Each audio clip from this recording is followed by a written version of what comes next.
إن الحمد لله نحمده ونستعينه ونستغفره ونعوذ بالله من شرور أنفسنا ومن سيئات أعمالنا من يهده الله فلا مضل له ومن يضلل فلا هادي له وأشهد أن لا إله إلا الله وحده لا شريك له وأشهد أن محمدًا عبده ورسوله يا أيها الذين آمنوا اتقوا الله حق تقاته ولا تموتن إلا وأنتم مسلمون يا أيها الناس اتقوا ربكم الذي خلقكم من نفس واحدة وخلق منها زوجها وبث منهما رجالا كثيرا ونساء واتقوا الله الذي تساءلون به والأرحام إن الله كان عليكم رقيبا يا أيها الذين آمنوا اتقوا الله وقولوا قولا سديدا يصلح لكم أعمالكم ويغفر لكم ذنوبكم ومن يطع الله ورسوله فقد فاز فوزا عظيما أما بعد فإن أصدق الحديث كتاب الله وأحسن الهدي هدي محمد صلى الله عليه وسلم وشر الأمور محدثاتها وكل محدثة بدعة وكل بدعة ضلالة وكل ضلالة في النار. قابل قدر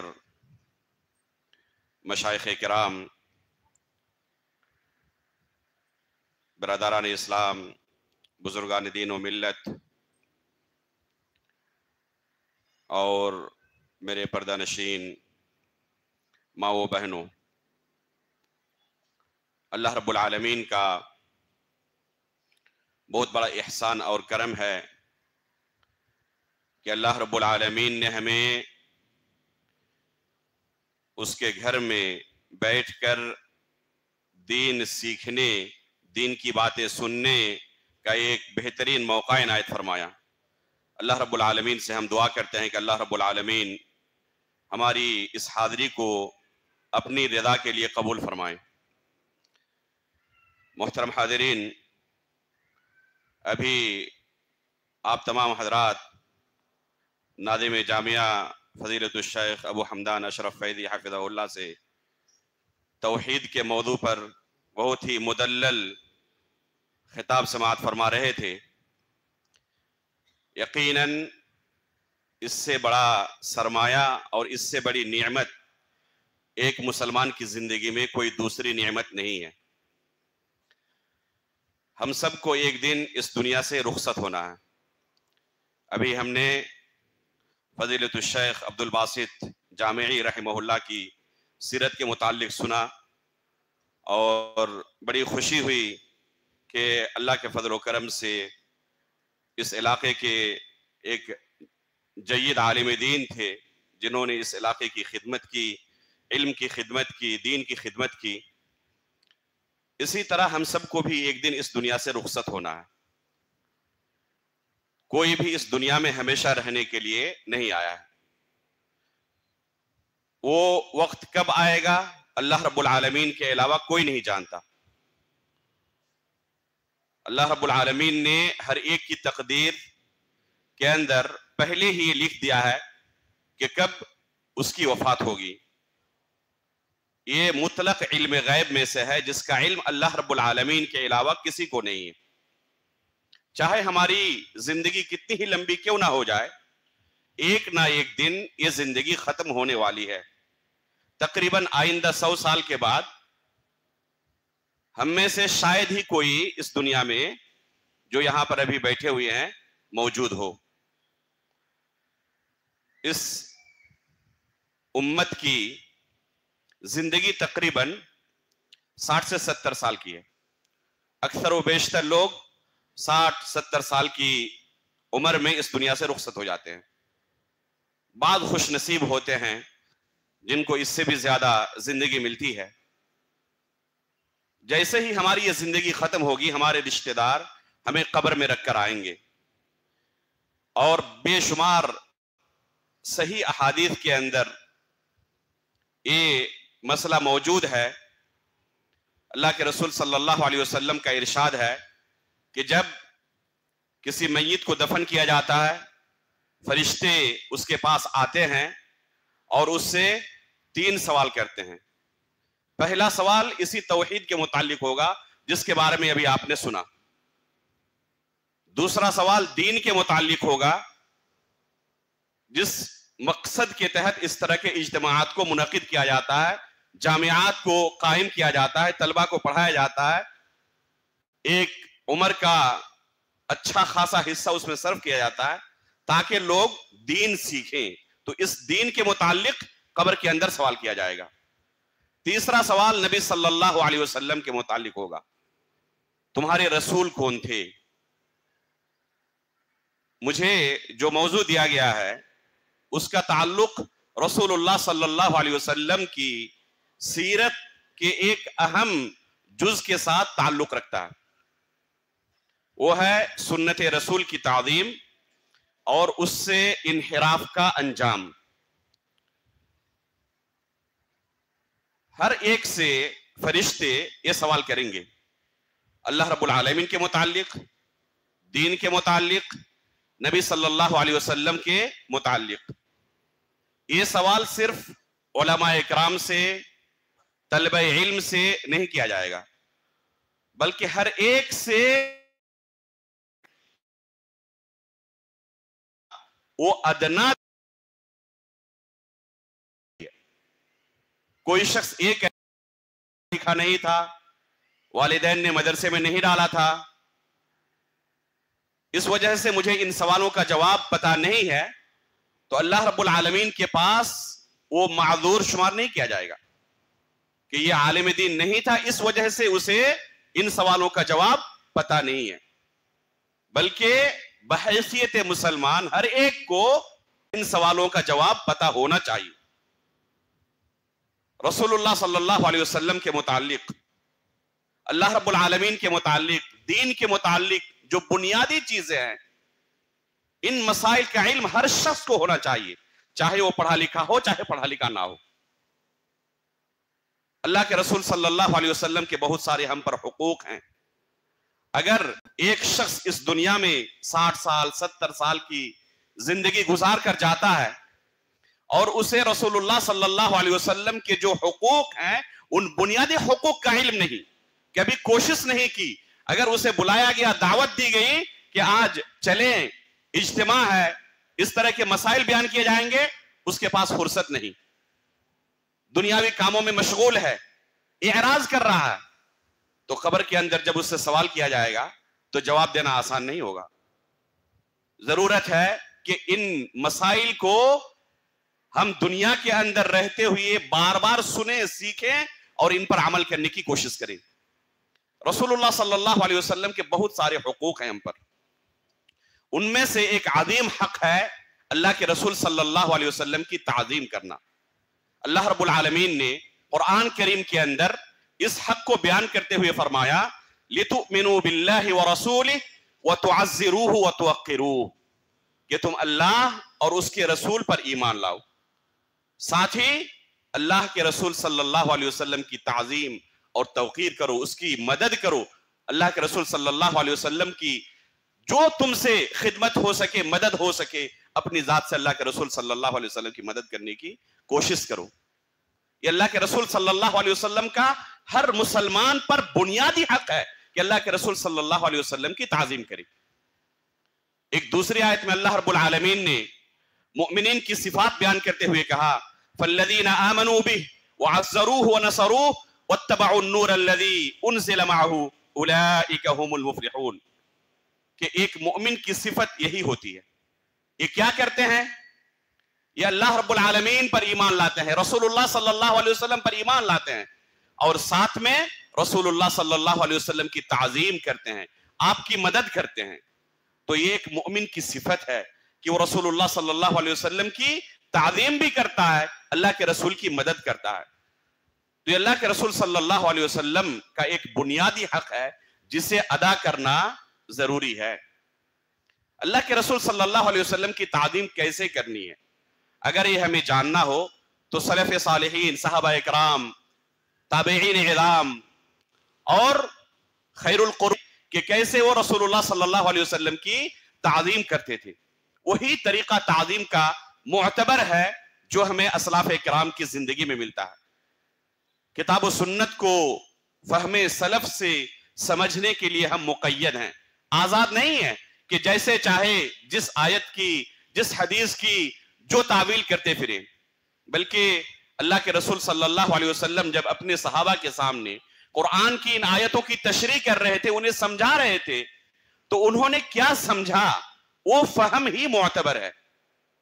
اس کے علاوہ اگر کوئی اپنے ذاتی فہم سے کتاب و سنت کے نصوص کا کوئی ایسا معنی متعین کرتا ہے جو فہم سلف سے متعارض ہو تو یہ قابل قبول نہیں ہے، بلکہ اللہ کے رسول صلی اللہ علیہ وسلم نے اسے ہلاکت سے تعبیر کیا ہے۔ ترکتکم علی المحجۃ البیضاء لیلها کنہارها لا یزیغ عنها بعدی الا ہالک۔ اللہ کے رسول صلی اللہ علیہ وسلم اپنی آخری زندگی میں اپنے صحابہ کو خطاب کرتے ہوئے کہتے ہیں کہ تم کو جس دین پر میں نے چھوڑا ہے وہ ایک واضح اور روشن شاہراہ ہے، وہ صراط مستقیم ہے، جو بھی ادھر ادھر ذرہ برابر اس راستے سے ہٹے گا تو اس کا ٹھکانہ کیا ہے؟ ہلاکت ہے، بربادی ہے۔ اور اس ہلاکت و بربادی کو اللہ کے رسول نے ایک دوسری حدیث کے اندر تفصیل کے ساتھ بیان کیا کہ ہلاکت و بربادی کا معنی یہ ہے کہ وہ جہنم میں لے جانے والا عمل ہے۔ اللہ کے رسول صلی اللہ علیہ وسلم جب اس دنیا سے رخصت ہوئے، اس وقت اس دنیا میں جتنے بھی دین اسلام کے ماننے والے تھے ان میں کسی طرح کا کوئی انحراف نہیں تھا، سب کے سب ایک دین پر قائم تھے۔ اللہ کے رسول صلی اللہ علیہ وسلم نے اسی طرف اشارہ کرتے ہوئے کہا ترکتکم علی المحجۃ البیضاء، لیکن خود اللہ کے رسول نے یہ پیشین گوئی کر دی تھی کہ اس امت میں ہمیشہ اسی طرح اتحاد و اتفاق برقرار نہیں رہے گا۔ جو دین صحابہ اکرام کو میں دے کر جا رہا ہوں، جس پر آج صحابہ اکرام قائم ہے، ہمیشہ قیامت تک تمام لوگ جو اپنے آپ کو مسلمان ہونے کا دعویٰ کریں گے اسی دین کو فالو کریں، اس کے اندر کوئی انحراف پیدا نہ کریں، کوئی بگاڑ پیدا نہ کریں، ایسا نہیں ہوگا، بلکہ عنقریب اس امت میں فتنے رونما ہوں گے، اس دین کی اصل صورت کو بگاڑنے کی کچھ لوگ کوشش کریں گے۔ چنانچہ اللہ کے رسول نے فرمایا کہ یہود و نصارہ 71 اور 72 فرقوں میں تقسیم ہو گئے تھے، میری یہ امت 73 فرقوں میں تقسیم ہو جائے گی۔ یہ اللہ کے رسول صلی اللہ علیہ وسلم کی پیشین گوئی تھی کہ اس امت میں ہمیشہ اتحاد و اتفاق نہیں رہے گا، جو دین چھوڑ کر میں جا رہا ہوں تمام کے تمام لوگ اسی دین پر اسی طرح متحد ہو کر عمل کریں، ایسا نہیں ہوگا، بلکہ اس امت میں فتنے رونما ہوں گے، بہت سارے جماعتیں لوگ بنائیں گے، اس واضح شاہراہ سے ہٹتے رہیں گے، اور ہٹنے کے اعتبار سے الگ الگ فتنے، الگ الگ جماعتیں قائم ہوتی رہیں گی، الگ الگ گروہ میں لوگ بٹتے رہیں گے، یہاں تک کہ بلاتے ہیں اور کہتے ہیں کہ تمہارا گھر کہاں ہے؟ کہاں سے تعلق رکھتے ہو؟ دونوں نے کہا کہ ہم طائف سے آئے ہوئے ہیں۔ عمر فاروق رضی اللہ تعالیٰ فرماتے ہیں کہ اگر تم مدینے کے ہوتے تو تمہیں سخت سے سخت سزا دیتا۔ اللہ کے رسول صلی اللہ علیہ وسلم کی مسجد میں ہوتے ہوئے اونچی آواز میں بات کر رہے ہو۔ یہ دیکھیں کہ صحابہ اکرام کے دلوں میں اللہ کے رسول کی تعظیم کس قدر تھی۔ اللہ رب العالمین نے سورہ حجرات کی آیت نازل کی، لا ترفعوا اصواتکم فوق صوت النبی۔ ثابت بن قیس بن شماس رضی اللہ تعالیٰ عنہ جو طبعی طور پر اونچی آواز میں گفتگو کرنے والے تھے، بعض لوگ ہوتے ہیں کہ پست آواز میں بات چیت نہیں کر پاتے، طبعی طور پر اونچی آواز میں بات چیت کرنے کے عادی ہوتے ہیں، ان کی عادت یہی تھی۔ جب یہ آیت نازل ہوئی تو اس قدر انہوں نے اپنی آواز پست کر لی کہ لوگوں کو ان کی بات سمجھنے کے لیے کئی بار پوچھنا پڑتا تھا، خصوصاً جب اللہ کے رسول صلی اللہ علیہ وسلم کی مجلس میں ہوتے۔ تو یہ ہے سنت رسول کی تعظیم، اللہ کے رسول صلی اللہ علیہ وسلم کی تعظیم۔ عمر فاروق رضی اللہ تعالیٰ عنہ کا یہ قصہ ہمیں بتاتا ہے کہ صرف اللہ کے رسول کی زندگی میں ہی نہیں بلکہ آپ کے وفات کے بعد بھی آپ صلی اللہ علیہ وسلم کا احترام اور آپ کی تعظیم ضروری ہے، آپ کی شخصیت کی بھی اور آپ کے اقوال و افعال کی، یعنی سنت رسول کی۔ امام مالک رحمہ اللہ اسی مسجد نبوی کے اندر درس دیتے تھے، اپنی پوری زندگی انہوں نے مدینے کے اندر گزاری، طلب علم کے لیے بھی انہیں مدینے سے باہر نہیں جانا پڑا۔ ان کے زمانے میں اکثر کبار علماء جو تھے وہ مدینے کے اندر موجود تھے، اس وجہ سے انہیں طلب علم کے لیے بھی باہر سفر نہیں کرنا پڑا۔ جب مسند تدریس انہوں نے سنبھالی، جب مسجد نبوی کے اندر حدیث رسول پڑھانے کے لیے نکلتے، ان کی سیرت میں ملتا ہے کہ کافی دیر تک سجتے سنورتے، داڑھی کا خصوصی طور پر اس کی کنگھی کرتے، بہترین لباس زیب تن کرتے اور خوشبو وغیرہ لگا کر مسند تدریس سنبھالتے تھے۔ بعض لوگوں نے کہا بھی کہ آپ کے پاس بڑے بڑے وزراء آتے ہیں، امراء آتے ہیں، بڑے بڑے سردار آتے ہیں، ان کے ساتھ ملاقات کے لیے اس طرح آپ اہتمام نہیں کرتے، لیکن یہ فقیر طلبہ یہاں مسجد میں بیٹھے ہوئے پڑھنے کے لیے، ان کے لیے اس طرح اہتمام کرنا یہ ہمیں سمجھ میں نہیں آتا۔ تو کیا کہتے؟ وقر حدیث رسول اللہ صلی اللہ علیہ وسلم، میں حدیث رسول کی تعظیم کے لیے کر رہا ہوں کہ ابھی میں حدیث رسول پڑھانے والا ہوں۔ بے شمار تابعین کے بارے میں آتا ہے کہ جب وہ حدیث رسول پڑھاتے زار و قطار رونے لگتے۔ امام مالک رحمہ اللہ کی ہی سیرت میں آتا ہے کہ جب حدیث رسول مسجد نبوی پڑھاتے زار و قطار روتے، یہاں تک کہ بعض لوگوں نے کہا بھی کہ اس طرح آپ کے رونے کی وجہ سے لوگوں پر رقت طاری ہو جاتی ہے اور لوگوں کو پریشانی ہوتی ہے۔ تو انہوں نے کہا کہ تم نے محمد بن المنکدر کو دیکھا نہیں، اگر ان کو دیکھے ہوتے تو میرے اوپر اعتراض نہیں کرتے۔ محمد بن المنکدر رحمہ اللہ کی حالت جو تھی کہ اللہ کے رسول کا نام آ جاتا زار و قطار رونے لگتے۔ اگر دل میں اللہ کے رسول کی تعظیم ہو تو انسان کی کیفیت اسی طرح ہو جاتی ہے کہ اللہ کے رسول صلی اللہ علیہ وسلم کا نام آیا۔ امام سیوطی رحمہ اللہ نے تدریب الراوی کے اندر آخر میں اللہ کے رسول صلی اللہ علیہ وسلم کی تعظیم کے متعلق جو لکھا ہے اسے پڑھنا چاہیے۔ بعض سلف صالحین کی سیرت میں ملتا ہے کہ جب وہ کوئی حدیث کی کتاب پڑھتے یا کوئی کتاب پڑھتے، اللہ کے رسول کا نام آتا اور آگے صلی اللہ علیہ وسلم لکھا ہوا ہوتا، وہاں پر اپنی نظر اٹھا لیتے، آسمان کی طرف دیکھتے اور اونچی آواز سے کہتے صلی اللہ علیہ وسلم، یعنی یہ درود بھیجنا میری طرف سے ہے، اس لیے میں نے صلی اللہ علیہ وسلم نہیں کہا ہے کہ کتاب میں لکھا ہوا اس لیے میں نے پڑھا بس۔ وہاں سے اپنی نظر اٹھا لیتے اور دل میں یہ احساس پیدا کرتے کہ میں اپنی طرف سے اللہ کے رسول پر درود بھیج رہا ہوں، اور اونچی آواز سے کہتے صلی اللہ علیہ وسلم۔ تو یہ ہے اللہ کے رسول صلی اللہ علیہ وسلم کی تعظیم۔ امام ابن ابی ذئب کا واقعہ ہے، اسی طرح امام شافعی کا واقعہ ہے۔ انہوں نے کوئی حدیث رسول پیش کی، لوگوں نے کہا کہ اس پر آپ عمل بھی کریں گے؟ بسا اوقات لوگوں کو لگتا ہے کہ اس حدیث پر عمل کرنا بڑا مشکل ہے، لوگ کہنے کے لیے کہہ دیتے ہیں لوگوں کو، لیکن جب عمل کی باری آتی ہے تو اس وقت پیچھے رہ جاتے ہیں۔ امام شافعی رحمہ اللہ ایک بار بگڑ گئے سامنے والے پر کہ تم یہ پوچھ رہے ہو کہ میں اس پر عمل بھی کروں گا؟ کیا یہ ممکن بھی ہے کہ حدیث رسول ہمارے سامنے آ جائے اور ہم اس پر عمل نہ کریں؟ بلکہ امام شافعی رحمہ اللہ تعالی کا ہی مشہور قول ہے کہ جس کے لیے سنت رسول واضح ہو جائے اس کے بعد بھی اس پر عمل نہ کرے تو اس کے لیے حلال نہیں ہے، اس کے لیے جائز نہیں ہے کہ سنت رسول کو ترک کر دے۔ تمام ائمہ اکرام کے اقوال آپ کو مل جائیں گے کہ وہ اپنے شاگردوں کو، اپنے ماننے والوں کو نصیحت کرتے تھے کہ اگر کبھی میرے کسی فتوے کے خلاف اللہ کے رسول کی کوئی حدیث آ جائے تو میرے قول کو دیوار پر مار دینا، حدیث رسول کو مقدم رکھنا۔ لیکن حقیقت میں اگر ہم اپنے معاشرے پر نظر دوڑائیں تو اس پر کتنی فیصد لوگ عمل کرتے ہیں؟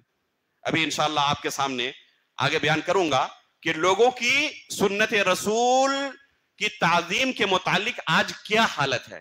آج معاشرے میں ایک تو ہم نے پڑھا سلف صالحین کے بارے میں سنا بھی کہ سلف صالحین اللہ کے رسول صلی اللہ علیہ وسلم کی شخصیت، اسی طرح آپ کی احادیث کے ساتھ کس قدر تعظیم کے ساتھ پیش آتے، اور آج کے معاشرے میں ہمیں کون سی صورت دکھائی دیتی ہے، کون سی تصویر دکھائی دیتی ہے۔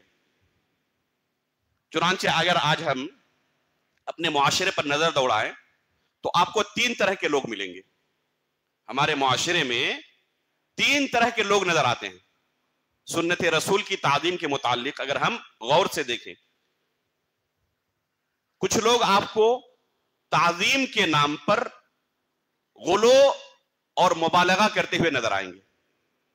انتہائی مبالغہ تعظیم کے نام پر، یہاں تک کہ غلو کے درجے پر پہنچ جاتے ہیں. جب ان سے کہا جائے ایسا کام آپ نے کیوں کیا، تو کہتے ہیں کہ اللہ کے رسول صلی اللہ علیہ وسلم کی محبت اور تعظیم کے لیے. میں نے ابھی شروع میں کہا تھا کہ تعظیم کا کون سا طریقہ درست اور صحیح ہے وہ کیسے متعین ہوگا؟ صحابہ، تابعین، تبع تابعین اور خیر القرون کے فہم سے. بعض لوگ تعظیم کے لیے ایسے ایسے طریقے اختیار کرتے ہیں کہ وہ سلف صالحین کی سیرت کو پڑھنے والا یقین کے ساتھ کہہ سکتا ہے کہ یہ تعظیم سلف صالحین کے یہاں موجود نہیں تھی، بلکہ یہ تعظیم جائز ہی نہیں ہے. بعض لوگ اللہ کے رسول صلی اللہ علیہ وسلم کی تعظیم کرتے ہوئے آپ کو اللہ رب العالمین کے مقام تک پہنچا دیتے ہیں. نعوذ باللہ من ذالک. مسجد نبوی میں رسول اللہ صلی اللہ علیہ وسلم کی قبر کے سامنے کئی سال تک دعوت خدمات انجام دینے کا موقع ملا. ہمارے بر صغیر کے جو لوگ زیارت کرنے کے لیے جاتے ہیں، افسوس کی بات ہے کہ وہاں پر اتنا پیسہ خرچ کرنے کے لیے جاتے ہیں، اس کے بعد بھی موقع ملے تو شرک کرنے کی کوشش کرتے ہیں. کئی لوگوں کو خود میں نے پکڑا، تھوڑا سا موقع ملا، پولیس والوں کی نظر نہیں ہے، کسی کی نظر نہیں ہے، فوراً سجدے پر گر پڑے. کچھ لوگ نماز شروع کر دیتے اللہ کے رسول صلی اللہ علیہ وسلم کی قبر کی طرف چہرہ کر کے، قبلے کی طرف نہیں بلکہ قبر کی طرف چہرہ کر کے نماز پڑھنا شروع کر دیتے ہیں. کیا یہ اللہ کے رسول صلی اللہ علیہ وسلم کی تعظیم ہے؟ اللہ کے رسول کا نام آئے انگلیاں چومنے لگتے ہیں، آنکھ چومنے لگتے ہیں. کیا اللہ کے رسول صلی اللہ علیہ وسلم کی یہ تعظیم صحابہ اکرام جانتے تھے؟ جنہوں نے اللہ کے رسول صلی اللہ علیہ وسلم کے لیے اپنے سینوں پر تیر کھایا، کیا ان کے لیے آپ صلی اللہ علیہ وسلم کی پیدائش کے دن حلوے پوری کھانا مشکل تھا؟ آپ صحیح بخاری کے اندر کتاب المغازی میں غزوہ احد کا قصہ پڑھیں. کئی صحابہ اکرام کی سیرت میں آپ کو ملے گا کہ کیسے انہوں نے آخری سانس تک رسول اللہ صلی اللہ علیہ وسلم کی حفاظت کی. انس بن نضر رضی اللہ تعالیٰ عنہ آخری سانس تک رسول اللہ صلی اللہ علیہ وسلم کی حفاظت کرتے رہے. ابو طلحہ رضی اللہ تعالیٰ عنہ آخری سانس تک اللہ کے رسول صلی اللہ علیہ وسلم کی حفاظت کرتے رہے. بعض صحابہ اکرام کو جنگ کے بعد جب تلاشا گیا تو ان کو پہچاننا مشکل تھا. کس وجہ سے؟ رسول اللہ صلی اللہ علیہ وسلم کی حفاظت میں اپنے جسم پر انہوں نے اتنے تیر کھائے، جب گننا شروع کیا تو 70 یا 80 سے زیادہ تیر کے نشانات ملے. اللہ کے رسول صلی اللہ علیہ وسلم اپنا چہرہ اٹھا کر دیکھتے لوگوں کی حالت کیا ہے، کہتے کہ اللہ کے رسول برائے کرم اپنا چہرہ نہ اٹھائیں، کہیں دشمنوں کی طرف سے کوئی تیر آ کر آپ کو نہ لگ جائے. نحری دون نحری کا یا رسول اللہ کے رسول میرا سینہ آپ کے لیے ڈھال ہے، جب تک جسم میں جان رہے گی آپ تک کوئی تیر پہنچنے نہیں دوں گا. جو اپنے سینے پر تیر کھا سکتے تھے ان کے لیے آپ کی پیدائش کے دن حلوے پوری کھانا، جشن منانا کوئی مشکل معاملہ تھا؟ یہ تعظیم ہے اللہ کے رسول کی. لیکن لوگوں نے تعظیم کا یہ بھی طریقہ اختیار کیا ہوا. بعض لوگ یہاں تک کہتے ہیں کہ اللہ کے رسول میں اور اللہ رب العالمین میں کوئی فرق ہی نہیں ہے. آپ نے یہ شعر سنا ہوگا، وہی جو مستوی عرش تھا خدا ہو کر اتر پڑا ہے مدینے میں مصطفیٰ ہو کر. نعوذ باللہ من ذالک. اللہ رب العالمین کے درمیان، رسول اللہ صلی اللہ علیہ وسلم کے درمیان کوئی فرق نہیں. آپ ہی رسول ہیں، آپ ہی خدا ہیں. نعوذ باللہ من ذالک. تو کیا حقیقت میں اللہ کے رسول کی تعظیم ہے؟ یہ اللہ کے رسول صلی اللہ علیہ وسلم کی تعظیم نہیں ہے. اللہ کے رسول صلی اللہ علیہ وسلم نے کئی احادیث کے اندر اسی تعظیم سے منع کیا تھا. لا تطرونی کما اطرت النصارى ابن مریم. جس طرح نصرانیوں نے عیسیٰ بن مریم رضی اللہ تعالیٰ عنہ کے ساتھ غلو کیا تھا، بڑھایا تھا ان کو، اللہ رب العالمین کے درجے تک پہنچا دیا تھا، میرے ساتھ ایسا نہ کرنا. خود اللہ کے رسول صلی اللہ علیہ وسلم نے اس بارے میں اپنی امت کو تنبیہ کی تھی. اس کے باوجود اس امت کی ایک بڑی تعداد یہاں تک کہ موقع ملے تو مسجد نبوی کے اندر بھی اسی طرح کا کام کرنے کی کوشش کرتی ہے تعظیم کے نام پر. تو حقیقت میں یہ تعظیم نہیں ہے. تعظیم کا وہی طریقہ معتبر ہے جو صحابہ اکرام کا تھا، تابعین کا تھا، تبع تابعین کا تھا. تو کچھ لوگ اس طرح کے ہمیں ملتے ہیں معاشرے کے اندر تعظیم کرتے ہوئے، اور اسی کے برعکس کچھ لوگ آپ کو ملیں گے ہماری ہی اس معاشرے کے اندر جو اللہ کے رسول صلی اللہ علیہ وسلم کی تنقیص کرتے ہیں، آپ کی احادیث کی تنقیص کرتے ہیں، استخفاف کرتے ہیں، مذاق اڑاتے ہیں، شک و شبہ پیدا کرتے ہیں اللہ کے رسول صلی اللہ علیہ وسلم کی احادیث کے اندر۔ بعض لوگ جب پہلی مرتبہ اس چیز کو سنتے ہیں دنگ رہ جاتے ہیں، کیا ممکن ہے کوئی شخص اپنے آپ کو مسلمان ہونے کا دعویٰ کرے اور اللہ کے رسول صلی اللہ علیہ وسلم کی تنقیص کرے، اللہ کے رسول صلی اللہ علیہ وسلم کے ساتھ اس طرح استخفاف کا معاملہ اپنائے؟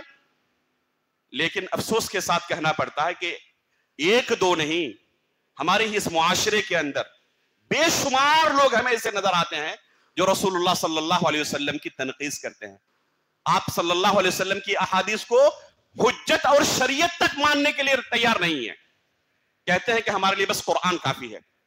اللہ کے رسول صلی اللہ علیہ وسلم، ابھی شروع میں نے بیان کیا تھا کہ رسول اللہ صلی اللہ علیہ وسلم نے اپنی زندگی میں ہی یہ پیشین گوئی کر دی تھی کہ میری اس امت کے اندر فتنے رونما ہوں گے، ہمیشہ یہ امت اسی طرح اصل دین پر باقی نہیں رہے گی، اس امت کے اندر دین کے نام پر بھی بہت ساری فتنے رونما ہوں گے۔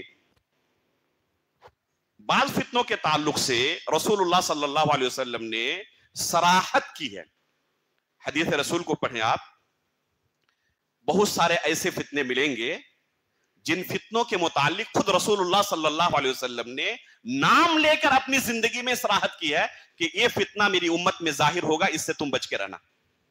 جیسے خوارج کا جو فتنہ ہے، اللہ کے رسول نے اپنی زندگی میں اس کی وضاحت کر دی تھی کہ کچھ لوگ ایسے آئیں گے جو قرآن بہت زیادہ پڑھیں گے، عبادت میں بہت زیادہ مشغول رہیں گے، لیکن یہ قرآن ان کے حلق سے نیچے نہیں اترے گا، دل تک نہیں پہنچے گا۔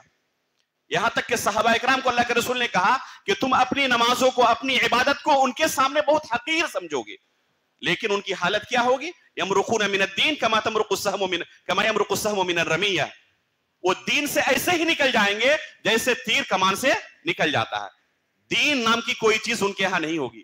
آپ اندازہ لگائیں کہ دین کے نام پر انہوں نے صحابہ اکرام کا قتل کیا، خلفائے راشدین کو قتل کر رہے تھے اور یہ سوچ رہے تھے کہ ہم اللہ رب العالمین کا تقرب حاصل کر رہے ہیں۔ یہ کس قدر فتنہ امت میں ظاہر ہو چکا ہے۔ اسی طرح کا ایک فتنہ جس کی خود صراحت رسول اللہ صلی اللہ علیہ وسلم نے اپنی زندگی میں کر دی تھی، وہ ہے انکار سنت کا فتنہ۔ خود اللہ کے رسول نے اپنی زندگی میں ہی اس فتنے کے بارے میں بتا دیا تھا کہ اس امت میں کچھ لوگ ایسے ہوں گے جو صرف قرآن کو دلیل بنائیں گے اور حدیث رسول کو حجت اور شریعت کے طور پر قبول کرنا انہیں گوارا نہیں ہوگا۔ یہ قرآن کی تعظیم کے نام پر حدیث رسول کا انکار کریں گے، حدیث رسول کو دلیل ماننے کے لیے راضی نہیں ہوں گے۔ چنانچہ صحابہ اکرام کی زندگی میں ہی یہ فتنہ ظاہر ہو چکا تھا۔ عمران ابن حسین رضی اللہ تعالیٰ عنہ کے سامنے اور بعض دوسرے صحابہ اکرام کے سامنے یہ مطالبہ رکھا گیا لوگوں کی طرف سے کہ آپ ہمیں صرف قرآن پڑھ کر سنائیں، حدیث نہ سنائیں۔ چنانچہ انہوں نے کہا تھا کہ اللہ کے رسول صلی اللہ علیہ وسلم نے پہلے ہی ہمیں اس فتنے کے بارے میں بتایا تھا کہ اس طرح کے کچھ لوگ ظاہر ہوں گے جو صرف قرآن سننے کا مطالبہ کریں گے، حدیث رسول سے بھاگیں گے۔ چنانچہ جیسے جیسے زمانہ گزرتا گیا اس امت کے اندر فتنے رونما ہوتے رہے اور جتنے گمراہ فرقے اس امت میں پیدا ہوئے ان تمام گمراہ فرقوں میں ایک گمراہی مشترک طور پر پائی جاتی ہے۔ ان تمام گمراہ فرقوں میں ایک گمراہی مشترک طور پر پائی جاتی ہے، وہ کیا ہے؟ وہ ہے انکار سنت کا فتنہ۔ کوئی بھی گمراہ فرقہ آپ کو ایسا نہیں ملے گا جس گمراہ فرقے کے اندر یہ بیماری موجود نہ ہو۔ تمام گمراہ فرقوں میں انکار سنت کا فتنہ آپ کو ضرور ملے گا، چاہے آپ خوارج کو لیں، چاہے مرجیہ کو لیں، چاہے قدریہ کو لیں، چاہے جبریہ کو لیں، چاہے متکلمین کو لیں، فلاسفہ کو لیں، روافض کو لیں، ہر ایک کے اندر ان کے مصدر تلقی کو آپ پڑھیں، نہیں پائیں گے کہ ان کے یہاں سنت کی وہ تعظیم موجود ہے جو صحابہ اکرام، تابعین، تبع تابعین کے یہاں ہمیں ملتی ہے، جس کا ہم سے مطالبہ کیا گیا ہے۔ تمام گمراہ فرقوں میں یہ انکار سنت کی بیماری آپ کو نظر آئے گی۔ آج کے اس معاشرے کے اندر جس میں ہم لوگ ابھی جی رہے ہیں، آج کے اس معاشرے کے اندر بھی جو لٹریچر ہمارے سامنے آ رہے ہیں، اردو زبان میں ہو چاہے عربی زبان میں ہو، ان تمام لٹریچرز کے اندر بھی یہ بیماری حد درجہ پھیلی ہوئی ہے، اور ہمارے نوجوان ہر ایک کو پڑھنے کے چکر میں اس بیماری کے اندر گرفتار ہو رہے ہیں۔ ان کے دل میں سنت رسول کے متعلق وہ تعظیم دکھائی نہیں دیتی جو ہمیں سلف صالحین کے یہاں دکھائی دیتی ہے، جو ہم سے مطلوب ہے۔ اس کی وجہ کیا ہے؟ یہی گمراہ لٹریچر۔ میں مختصراً، چونکہ مجھے 1 ہی گھنٹے کا وقت دیا گیا تھا، تقریباً 15 منٹ بچے ہوئے ہیں، آپ کے سامنے ابھی ہمارے اس معاشرے کے اندر انکار سنت کی جو شکلیں دکھائی دیتی ہیں، بہت ہی اختصار کے ساتھ کچھ بیان کرنے کی کوشش کرتا ہوں۔ انکار سنت کی ایک شکل جو ہمارے اس معاشرے کے اندر دکھائی دیتی ہے، وہ ہے سنت اور حدیث کے درمیان تفریق کرنا۔ کچھ لوگ کہتے ہیں کہ سنت یہ قابل حجت ہے، قابل اتباع ہے، حدیث قابل اتباع نہیں ہے۔ تو سنت اور حدیث میں فرق کیا ہے؟ کہتے ہیں سنت اسے کہتے ہیں جس پر رسول اللہ صلی اللہ علیہ وسلم نے مداوت برتی ہو، بار بار عمل کیا ہو، تو اسے سنت کہیں گے۔ اور یہ سنت اللہ کے رسول صلی اللہ علیہ وسلم کے زمانے میں چونکہ بار بار عمل ہوا، تو صحابہ اکرام نے اللہ کے رسول سے تواتر کے ساتھ نقل کیا، پھر ان سے آنے والی نسل نے، اگلی پیڑھی نے تواتر کے ساتھ نقل کیا، اس طرح تواتر کے ساتھ ہم تک یہ سنت پہنچی ہے۔ لیکن حدیث رسول کا جو معاملہ ہے وہ تواتر کے ساتھ ہم تک نہیں پہنچی ہے۔ تو قرآن تواتر کے ساتھ ہم تک پہنچا ہے، اور سنت تواتر کے ساتھ ہم تک پہنچی ہے۔ اور سنت کا معنی کیا بیان کرتے ہیں؟ وہ ایسے اعمال جن پر اللہ کے رسول نے مداوت برتی ہے، بار بار کیا ہے، زندگی بھر جس پر عمل کیا ہے۔ اس کا معنی کیا نکلا کہ اگر کوئی عمل اللہ کے رسول نے 1 مرتبہ 2 مرتبہ کیا ہو، اور گرچہ وہ صحیح بخاری اور صحیح مسلم کے اندر موجود ہو، وہ حدیث ہے اور وہ قابل حجت نہیں ہے، وہ شریعت نہیں ہے، نعوذ باللہ من ذالک۔ چنانچہ بہت سارے لوگ اس راستے سے بہت ساری احادیث کا کیا کرتے ہیں؟ انکار کر دیتے ہیں، اور جب ان کے سامنے دلیل پیش کی جائے وہ کہتے ہیں یہ حدیث ہے، سنت نہیں ہے۔ آپ نے سنا ہوگا اپنے آس پاس کے لوگوں سے اس طرح کی باتیں کرتے ہوئے۔ چنانچہ ہمارے ہی اس معاشرے میں رہنے والے، ہماری ہی زبان بولنے والے اس طرح کے شکوک و شبہات حدیث رسول کے متعلق پھیلاتے ہیں، اور اس طریقے سے سنت رسول کا انکار کرتے ہیں۔ اگر ان کی بات مان لی جائے کہ سنت وہی ہے جو تواتر کے ساتھ پہنچا ہو، پوری امت نے جس پر عمل کیا ہو اور عمل کر رہے ہیں، وہ سنت ہے۔ ایک نماز کی مثال لے لیں کہ ہمارے اس معاشرے کے اندر نماز پڑھنے کا جو طریقہ ہے جو تواتر کے ساتھ ملا ہے، آپ افریقی ممالک میں چلے جائیں تو آپ کو بہت سارے مسائل میں فرق نظر آئے گا۔ تو آخر کون سی سنت ہے؟ جب ان پر رد کیا جاتا ہے کہ یہ طریقہ ثابت نہیں ہے، اس کا صحیح طریقہ یہ ہے، اس کی دلیل یہ ہے، تو کہتے ہیں کہ آپ کی جو دلیل ہے نا وہ حدیث ہے، اور ہمارے پاس جو ہے وہ سنت ہے۔ سمجھے؟ اس طریقے سے کیا کرتے ہیں؟ حدیث رسول کی قربانی پیش کر دیتے ہیں۔ تو یہ ایک بیماری ہے جو بہت سارے مسلمانوں کے اندر پائی جاتی ہے۔ کچھ لوگ قرآن کریم کے بعد حدیث رسول کا درجہ دیتے ہیں، کہتے ہیں شرعی حجت کے اعتبار سے قرآن کریم کو اولیت حاصل ہے، پہلا درجہ قرآن کریم کا اور دوسرا درجہ سنت رسول کا۔ بظاہر سننے میں اچھا ہی لگتا ہے، لیکن حقیقت میں یہ سنت رسول کے استخفاف کا ایک طریقہ ہے کہ سنت رسول کو قرآن کے بعد دوسرا درجہ دیا جائے۔ یہ مسئلہ غور سے سنیں، حجت اور شریعت ہونے کے اعتبار سے سنت رسول کو یعنی احادیث رسول کو وہی مقام و مرتبہ حاصل ہے جو قرآن کریم کو حاصل ہے۔ کسی مسئلے کی دلیل بیان کرتے وقت ایک عالم دین نے ایک آیت سے اس کی دلیل بیان کی، دوسرے مسئلے کی دلیل کسی حدیث سے بیان کی، دونوں سیم ہے، برابر ہے۔ حجت ہونے میں، شریعت ہونے میں اللہ کے رسول کی احادیث کو وہی مقام حاصل ہے جو قرآن کریم کو حاصل ہے، لیکن شرف کے اعتبار سے، مقام و منزلت کے اعتبار سے وہ اللہ رب العالمین کا کلام ہے، اس کی تلاوت عبادت ہے۔ قرآن کریم کو یہ مقام حاصل ہے، لیکن حدیث رسول کو یہ مقام حاصل نہیں، وہ مخلوق کا کلام ہے، اللہ رب العالمین کا کلام نہیں، لیکن وحی ہے وہ۔ وما ينطق عن الهوى ان هو